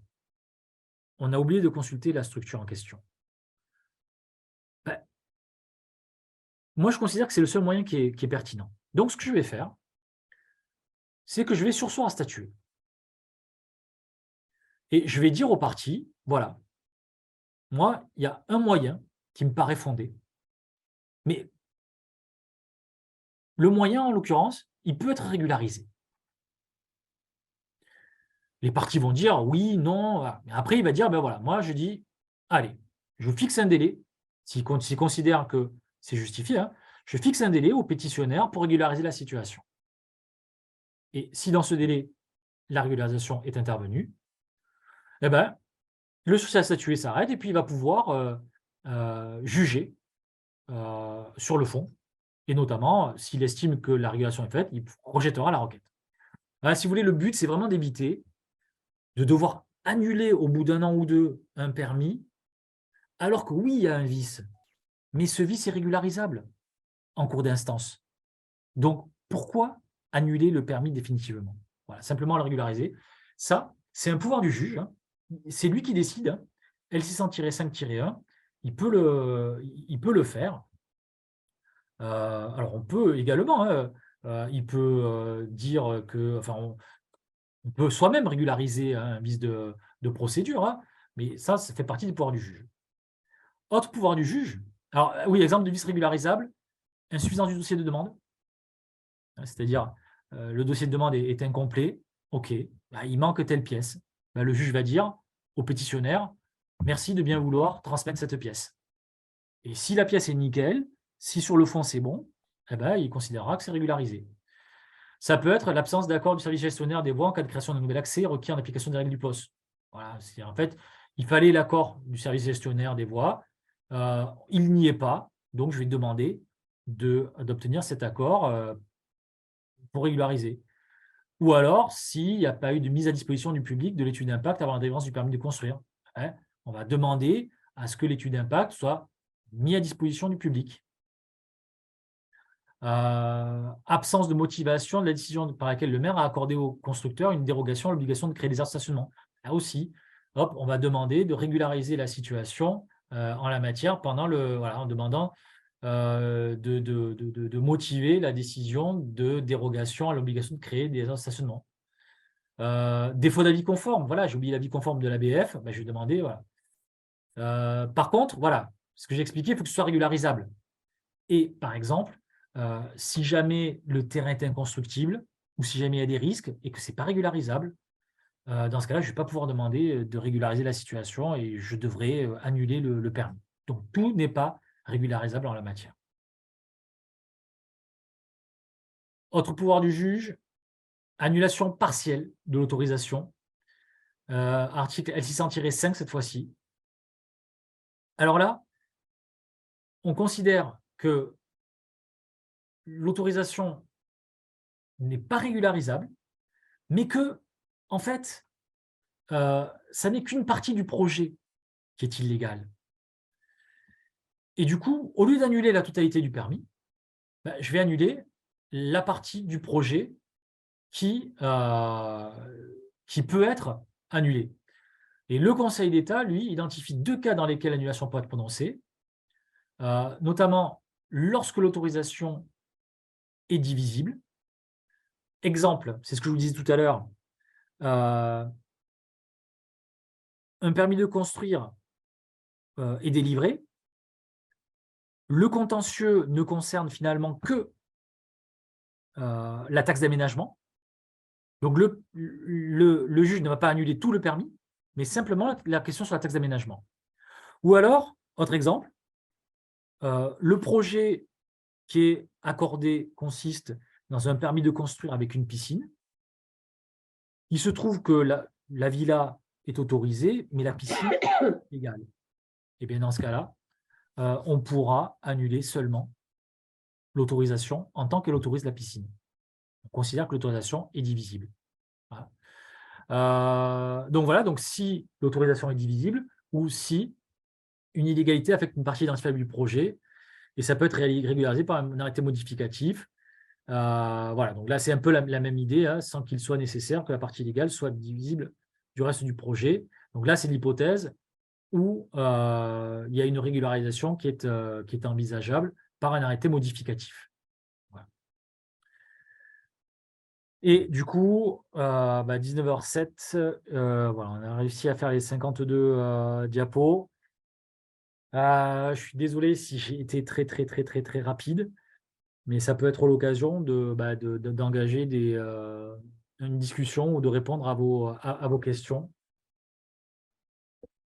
Oui, n'hésitez pas à intervenir. Donc, pareil, hein, si vous voulez prendre la parole directement, vous pouvez cliquer sur le petit icône réagir, enfin réaction pour lever la main.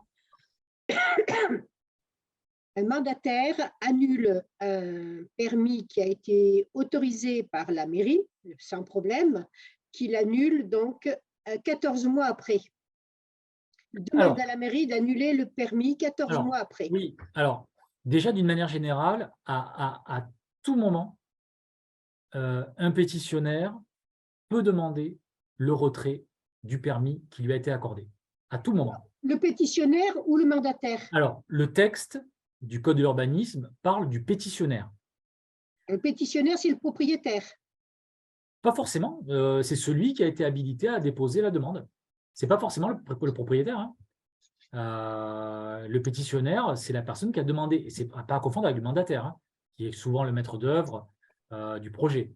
Mais le texte nous parle du pétitionnaire. Je n'ai pas trouvé de jurisprudence, je vous avoue, qui parle du mandataire. Parce que demander un retrait de permis, c'est quand même quelque chose d'important, avec beaucoup de conséquences. Du coup, vu l'état des textes, vu l'absence de jurisprudence très claire, moi, je conseille plutôt de solliciter la demande de retrait de la part du pétitionnaire lui-même. C'est-à-dire la personne à qui le permis a été délivré. Mais excusez-moi, je ne suis pas très férue en droit, mais le permis a été délivré à un mandataire par le propriétaire. Non, mais alors, un propriétaire, le pétitionnaire, c'est celui qui demande le permis. Et celui qui demande le permis, ce n'est pas forcément le propriétaire. Ce n'est pas forcément le propriétaire. Non. Et si c'est justement le pétitionnaire qui demande le retrait du permis 14 mois après, alors que le propriétaire a fait les travaux? Mais si les travaux sont achevés. Oui, les travaux sont achevés depuis 14 mois. Ah, mais donc les travaux ont été faits, sont achevés, donc je ne vois pas très bien quelle est l'utilité de retirer le permis. Là. On retire le permis qu'à partir du moment où il a encore une utilité de retrait. S'il n'y a plus d'utilité de retrait, si les travaux sont achevés. Les travaux sont achevés depuis 14 mois. Non, je ne vois pas très bien comment on peut retirer une autorisation qui a été intégralement exécutée. OK. Bon, c'est une affaire qui est partie au procureur.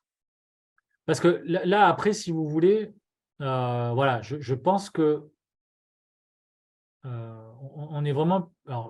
C'est manifestement un problème de droit privé, hein, entre le pétitionnaire et le propriétaire. Mais en tout cas, je n'ai jamais eu le cas d'une demande de retrait alors que les travaux sont achevés. Et j'ai bien noté dans ce que vous avez dit qu'il fallait la motivation du refus. Et on n'a pas du tout alors, attention, hein, la motivation du refus. Alors attention, hein, c'est un refus, mais le retrait n'est pas un refus. Hein. Le retrait, c'est une demande du pétitionnaire qui consiste à dire moi, ce permis que vous m'avez délivré, je n'en veux plus, donc je vous demande de le retirer. Donc ça, la motivation elle est très simple, hein, c'est vu la demande, voilà, et le permis est retiré. Sachant que les travaux étant achevés. Dans ma pratique, je n'ai jamais eu le cas où ça posait une difficulté parce que c'est le pétitionnaire qui demandait. Alors, dans la vôtre, c'est un peu plus compliqué parce que le permis a été exécuté. Oui. Je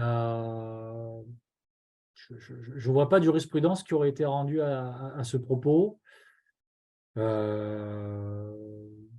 il faut être vigilant. Alors, petite précision par rapport à ça. quand il y a des cas un peu difficiles comme cela, vous avez une possibilité qui vous est offerte par par la loi et par le Code général des collectivités territoriales. Hein. C'est une procédure qui s'appelle le rescrit préfectoral. Pardon, Le rescrit préfectoral. rescrit. C'est quoi? Quand vous êtes embêté sur une situation, parce qu'elle est complexe, et que vous avez des doutes sur la légalité de la décision à prendre, vous prenez un projet d'acte que vous transmettez au service de la préfecture, et avec vos observations, vous leur demandez qu'ils se prononcent sur la légalité de l'acte. Alors, ça n'a pas, comment dire, ça n'a pas valeur de décision de justice, hein, mais au moins, ça vous permet d'avoir un éclairage par rapport au contrôle de légalité et ce que pense le contrôle de légalité. Ce qui ne veut pas dire que le contrôle de légalité aura raison, hein, mais ça fait partie des possibilités qui vous sont offertes par le Code général des collectivités territoriales, ça s'appelle le rescrit préfectoral, c'est à l'article L1111-6, je crois, enfin vous revérifierez, mais parce que là, votre situation, je vous avoue que je n'ai jamais été confronté, et ça me paraît un peu, j'ai pas tous les éléments, donc ça me paraît un peu étrange, et je ne pourrais pas me prononcer sur ce cas très précis. En cas de maintien d'un avis défavorable de l'ABF basé sur une appréciation, avez-vous connaissance d'un avis retoqué par le juge administratif? Sur ça, dans mon expérience professionnelle, non. Mais il n'y a rien qui interdit au juge de considérer que l'avis défavorable de l'ABF n'est pas fondé par rapport à une appréciation concrète. Il est vrai qu'en pratique, le juge n'est pas un expert. Le juge n'est pas un architecte, il n'a pas de vision. Il aura plutôt tendance à faire confiance à l'ABF. Mais si jamais, dans les pièces qui lui sont transmises, on se rend compte que l'ABF, en fait, s'est prononcé soit sur des pièces qui n'étaient pas les bonnes, ou alors qu'il a eu une lecture tronquée des pièces, rien n'interdit au juge de neutraliser l'avis défavorable de l'ABF. La mairie qui conteste les travaux qui ont été faits, est-il normal qu'elle s'adresse au juge ou au procureur? Lorsque vous avez des travaux qui ont été faits soit sans autorisation, soit en méconnaissance d'une autorisation qui a été délivrée. La première des choses à savoir, c'est que vous avez une obligation. Et l'obligation, c'est de faire un PV d'infraction. Alors, généralement, si c'est régularisable, on va informer la personne qu'il y a une construction illégale et lui demander de régulariser la situation. Si ça n'est pas fait, vous devez saisir le procureur de la République pour, à travers un constat d'infraction, un PV d'infraction, pour que le tribunal correctionnel se prononce dessus. Et la DDTM ou DDT va faire des investigations poussées par rapport à ça pour savoir si la construction est illégale ou pas. Mais, parallèlement à ça, vous avez deux autres possibilités. La voie pénale est une obligation, mais deux autres possibilités qui vous permettent d'avoir la maîtrise. Première possibilité, c'est la voie administrative, qui a été ouverte depuis la loi relative à la démocratie de proximité du 27 décembre 2019, qui vous permet, lorsque vous avez une construction illégale, de mettre en demeure la personne de régulariser la situation, ou, à défaut de le faire, de le soumettre à des astreintes. Donc, ça permet, c'est un moyen de pression important sur quelqu'un qui a commis des constructions illégales. Et puis, il y a aussi la voie judiciaire. C'est-à-dire, vous pouvez saisir le juge des référés du tribunal judiciaire pour lui demander la remise en état des lieux. Et ça, c'est une voie qu'on utilise beaucoup. Ça permet d'aller assez vite, puisqu'en 6-8 mois, on a une décision. Et ça permet de remettre les lieux en l'état assez rapidement. Donc, si vous voulez, il y a trois voies. La voie pénale, avec le procureur de la République et le tribunal correctionnel. La voie administrative, avec les astreintes qui sont envisageables. Et la voie judiciaire, avec la demande de remise en état des lieux. Il y a une autre question. Y a-t-il des délais de prescription sur une construction illégale? Oui. Alors, au niveau pénal, c'est 6 ans. à compter de l'achèvement des travaux. Et au niveau civil, c'est 10 ans.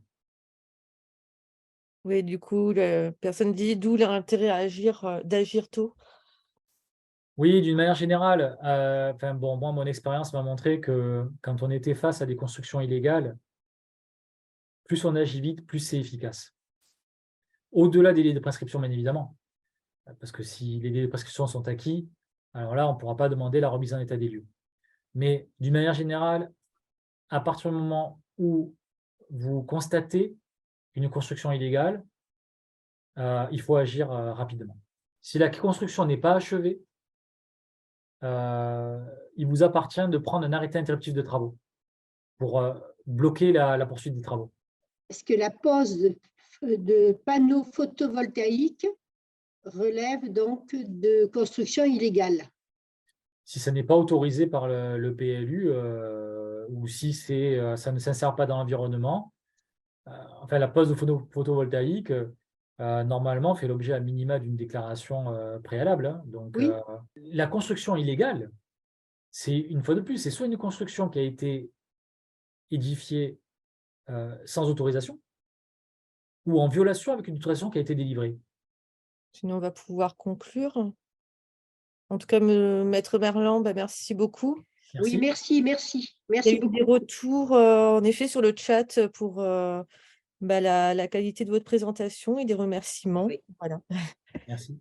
Et donc, Alexis, je te laisse peut-être le petit mot de la fin pour notamment présenter les prochaines sessions aussi de formation, les thématiques à venir. Avec plaisir. Oui, merci Maître Merlan du coup pour cet exposé. Beaucoup de commentaires qui disent que c'était très intéressant, clair, concis. Donc voilà, pas de mauvaises notes. Merci. Et concernant du coup les prochaines sessions, les prochaines urba-sessions, donc voilà, sur le programme des urba-sessions qui sont prévues donc sur le premier semestre, courant avril 2023, on en fera une en présentiel sur Priva, où on abordera l'agriculture, l'alimentation et les liens qu'on peut faire avec l'aménagement et l'urbanisme. Ensuite, une autre en mai sur quelques outils fonciers et fiscaux de l'urbanisme et de l'aménagement, sans faire la liste à la Prévert de tous les outils disponibles. Et puis ensuite, un petit voyage d'études qui se fera pas loin puisqu'on restera sur le territoire ardéchois, où on évoquera du coup la pierre sèche dans l'aménagement. Donc, je vous invite déjà à participer à ces 3 sessions qui viendront d'ici l'été.